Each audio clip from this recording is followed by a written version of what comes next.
Hello दोस्तों, मैं आपका अपना जीके सर। मैं उम्मीद करता हूँ आप लोग अच्छे होंगे, स्वस्थ होंगे। आप लोग की जो स्टडी है वो अच्छी चल रही होगी और ऐसे ही मन लगा के पढ़ाई कीजिए। जो भी इस चैनल पे नए हैं, जो भी हमारे क्लासेस को अटेंड करते हैं, अगर वो हमारे चैनल पे नए हैं तो प्लीज़ कृपया करके आप हमारे चैनल को सब्सक्राइब कर सकते हैं, शेयर कर सकते हैं। इससे क्या होता है कि आपको नोटिफिकेशन इजीली मिल जाता है, जो भी अपडेट होता है वो मिल जाता है, आप भी अप टू डेट रहते हैं और हमें उससे मोटिवेशन मिलता है, जिससे हम और ज़्यादा आपके लिए important current affair, MCQ questions ये सब लेके आते हैं। ठीक है ना। तो आज बात करेंगे इतिहास की प्रमुख घटनाएं जो आज के दिन हुई। ठीक है, तो चलिए शुरू करते हैं। आज दिनांक है 25 अगस्त। ठीक है ना। तो आज के दिन क्या क्या हुआ था, महत्वपूर्ण घटनाएं, उसके बारे में हम डिस्कस करते हैं। ठीक है, क्लियर हुआ। चलिए, तो आज के दिन 25 अगस्त 1351 को सुल्तान फिरोज शाह तुगलक, कौन? फिरोज शाह तुगलक की ताजपोशी हुई थी। आज ही के दिन 1916 में 25 अगस्त 1916 को टोटनबर्ग के युद्ध में रूस ने जर्मनी को हराया था। किसको हराया था? जर्मनी को। किसने हराया था? रूस ने हराया था। ठीक है, क्लियर हो गया आप लोगों को। नेक्स्ट की तरफ बढ़ते हैं। आज ही के दिन 1940 में लिथुआनिया, लातविया और इस्टोनिया सोवियत संघ में ये शामिल हुए थे। सोवियत संघ आपको पता ही है, यूएसएसआर जिसको हम बोलते हैं। ठीक है ना, वो शामिल हुए थे 1940 में, जो अभी रूस जिसको कहते हैं लोग। ठीक है ना। चलिए नेक्स्ट की तरफ बढ़ते हैं। 1957 जो भारतीय पोलो टीम जो है वो विश्व कप जीता था।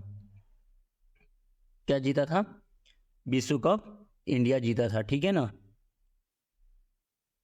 कौन सी टीम ने? पोलो टीम ने।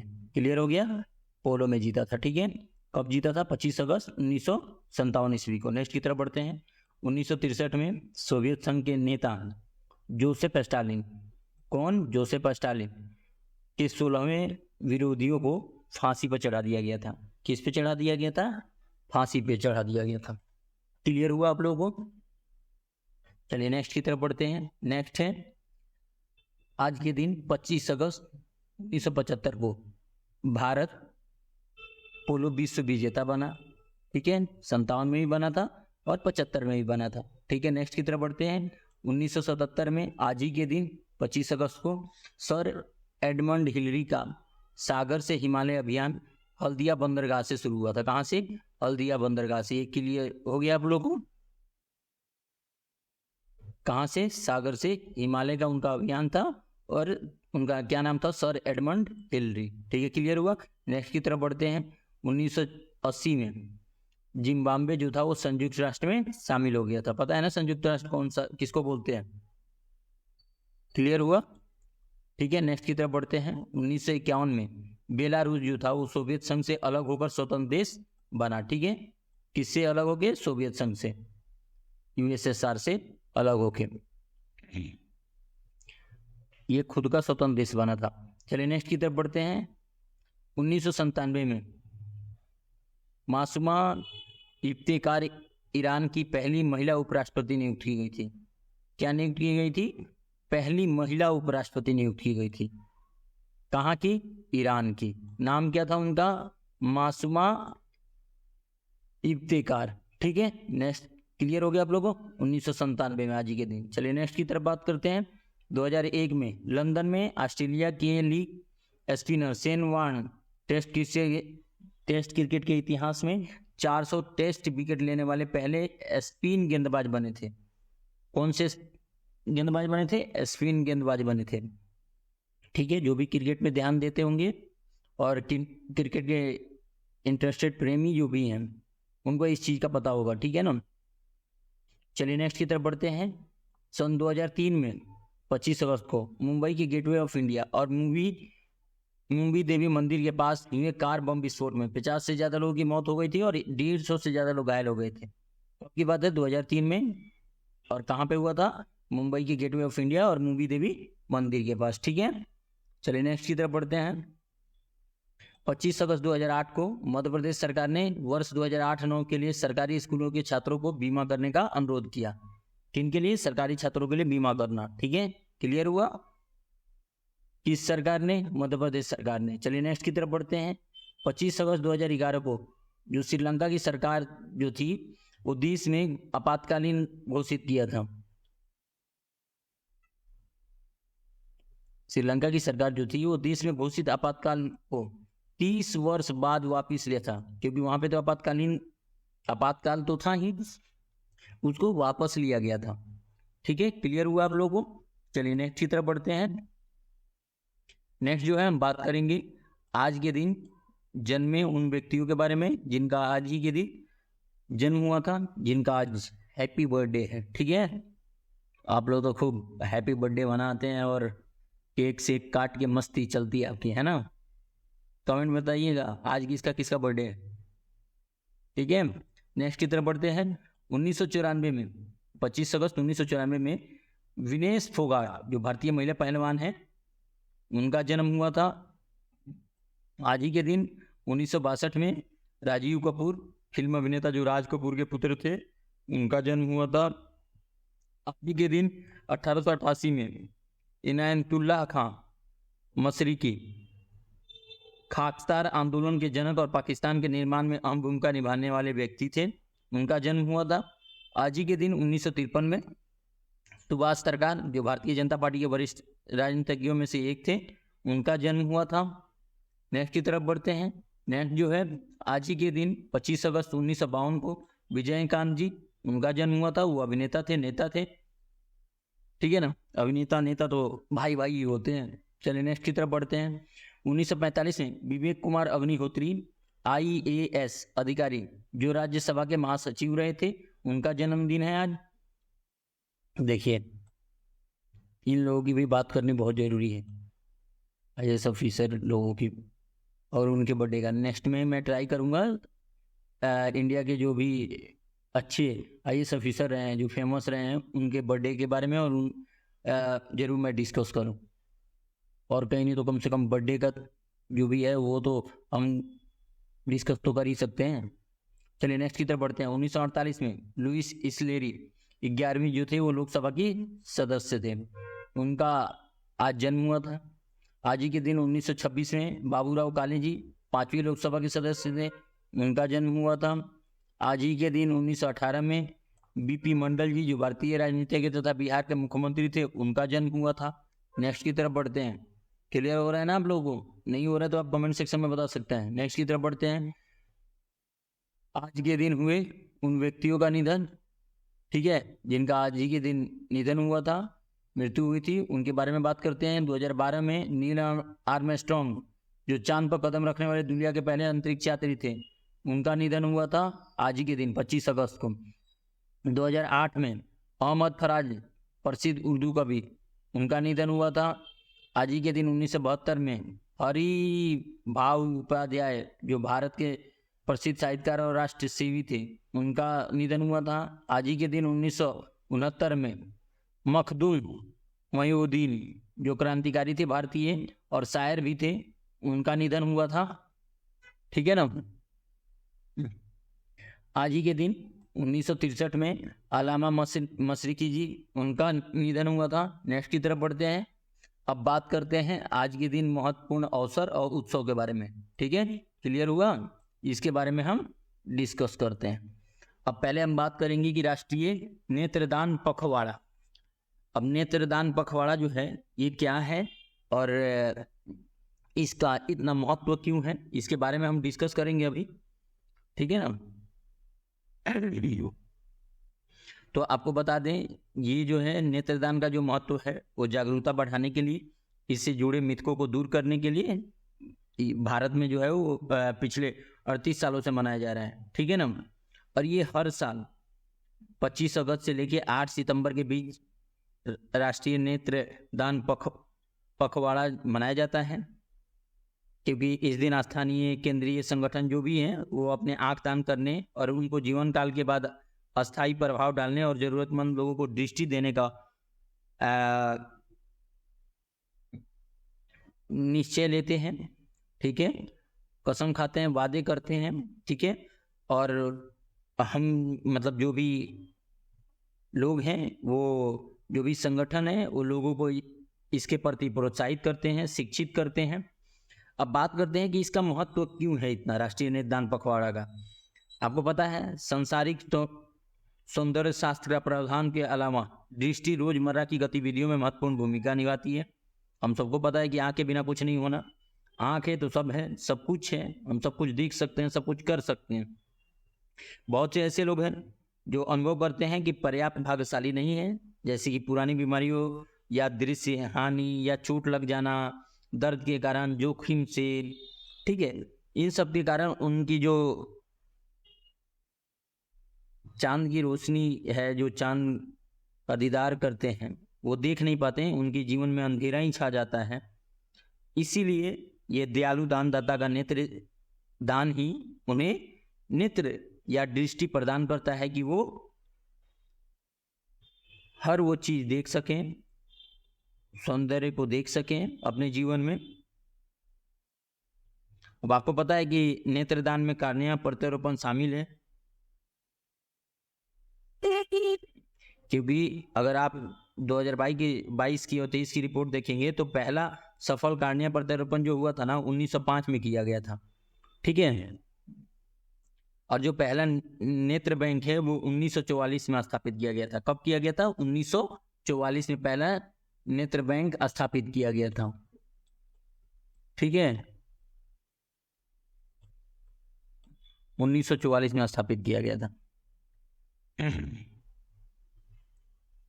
जिनमें कार्निया भी शामिल है।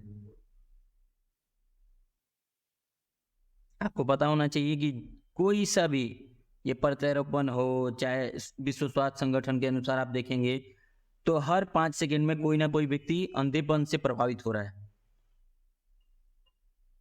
हर 5 सेकंड में आप अनुमान लगा सकते हैं। आज सबका जो है वो इलाज संभव है, 80% का इलाज रोकथाम संभव है। ठीक है, अब बात करते हैं राष्ट्रीय नेत्रदान पखवाड़ा का इतिहास। तो राष्ट्रीय नेत्रदान पखवाड़ा की स्थापना 1985 में भारत सरकार के स्वास्थ्य और परिवार कल्याण मंत्रालय MOHFW द्वारा की गई थी। तब से ये हर साल भारत सरकार के नेत्रदान के महत्व को बढ़ावा देने के लिए जागरूकता अभियान चलाती है। क्लियर हो गया? क्लियर हो गया आप लोगों को? चलिए नेक्स्ट की तरफ बढ़ते हैं। नेक्स्ट है उरुग्वे स्वतंत्रता दिवस। ठीक है, अब उरुग्वे स्वतंत्रता दिवस के बारे में अगर बात करें तो हर साल ये 25 अगस्त को मनाया जाता है। ठीक है ना, और वहां पे इसलिए मनाया जाता है कि उरुग्वे आधिकारिक तौर पे ब्राजील से अलग होकर एक स्वतंत्र राष्ट्र बन गया था, और उत्सवपूर्ण कार्यक्रम है जो देश की समृद्ध विविध संस्कृति का जश्न मनाता है लोग, वहां के लोग।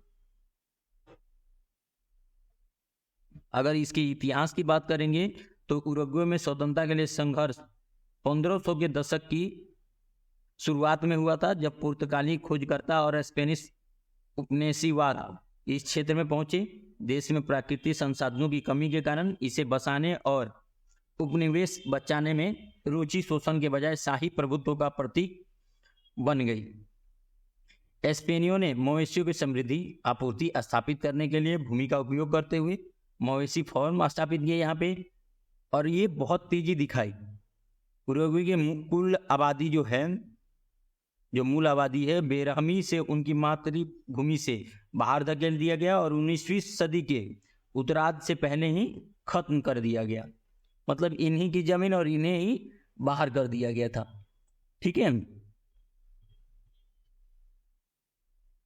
अगर बात करें तो सदियों से उरुग्वे संघर्षों से भरा एक क्षेत्र था, जो विदेशी शक्तियों के हस्तक्षेप और छोटी आबादी के शोषण परिणाम स्वरूप ऐतिहासिक रूप से गरीब देश था।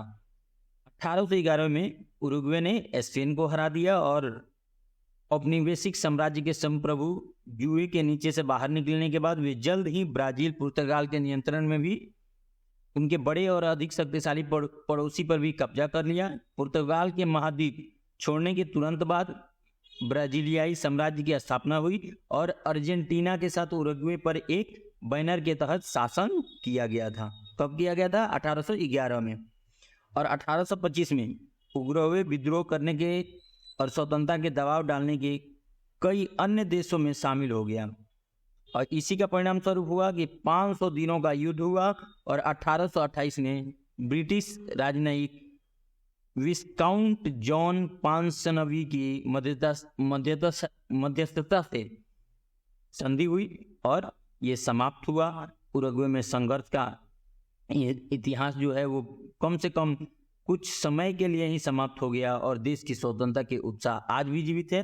लगभग 200 वर्षों तक संघर्ष और नागरिक अशांति को सहन करने के बाद उरुग्वे एक ऐसा राष्ट्र बन गया जो अपनी अविस्मरणीय रूप में स्वागत करने वाली आबादी, मैत्रीपूर्ण नागरिकों और सुंदर परिदृश्य के लिए जाना जाता है आज। ठीक है, क्लियर हुआ आप लोगों को? नेक्स्ट बात करते हैं नेशनल किस एंड मेकअप डे। अब आप बताइएगा ये क्या होता है, ठीक है, और क्यों मनाया जाता है। अगर बात करें किस एंड मेकअप डे का इतिहास के बारे में तो चुंबन और श्रृंगार है। किसी मित्र परिवार के सदस्य या अपने साथी के साथ किसी भी असहमति या झगड़े के बाद रिश्ते में दो आवश्यक कदम, एक तो होता है चुंबन का इतिहास और श्रृंगार का इतिहास। दो अलग और दिलचस्प कहानियां हैं। पहला पार्ट है कि हमारा मतलब है प्राचीन धर्म ग्रंथ से और आपके आईफोन पर नहीं है ये, जिसमें चुंबन का उल्लेख है कि वह 1500 ईसा पूर्व का है। कितना? 1500 ईसा पूर्व। जिन लोगों ने इन्हें लिखा था वे उस स्थान पे रहते थे जिसे आज हम भारत कहते हैं। क्या कहते हैं? भारत कहते हैं। उस समय वे अक्सर रोमांस व्यक्त करने के लिए नाक रगड़ते थे। किसी बिंदु पर किसी का चेहरा फिसल गया और चुंबन की खुशी का पता चल 300 ईसा पूर्व में सिकंदर महान के विजयी सैनिकों द्वारा चुंबन भारत से बाहर फैल गया। जल्द ही यह एक विश्वव्यापी घटना बन गई। कहां से फैला था? भारत से फैला था। किसके? सिकंदर के सैनिकों के द्वारा। ठीक है। रोमन मिशनकारियों को अपने ओठों से चुंबन के बारे में प्रचार करने के लिए पूरे यूरोप में भेजा गया था। उन्होंने उस समय चुंबन के प्रकारों को भी अलग कर दिया था। ओस्लुम दोस्ती चुंबन, बेसियम रोमांटिक लिप टू लिप चुंबन, जिसके बाद में फ्रेंच चुंबन के रूप में जाना गया। चुंबन संस्कृति का एक प्रत्येक महत्वपूर्ण हिस्सा बन गया। इतना कि उचित चुंबन के आसपास कानून पारित किए गए और चुंबन का उपयोग कभी कभी लिखने और पढ़ने की क्षमताओं के अभाव में अनुबंधों को मान्य करने के लिए किया जाता है। ठीक है। अगर बात करें तो कानून या लंदन के ग्रेट प्लेग के कारण 1660 के दशक में आसपास इंग्लैंड में चुंबन की लोकप्रियता खत्म हो गई, क्योंकि प्लेग आ गया था वहां पे। हाथ मिलाने के साथ साथ यह फिर से दोस्ती के संकेत के रूप में लोकप्रिय हो जाएगा।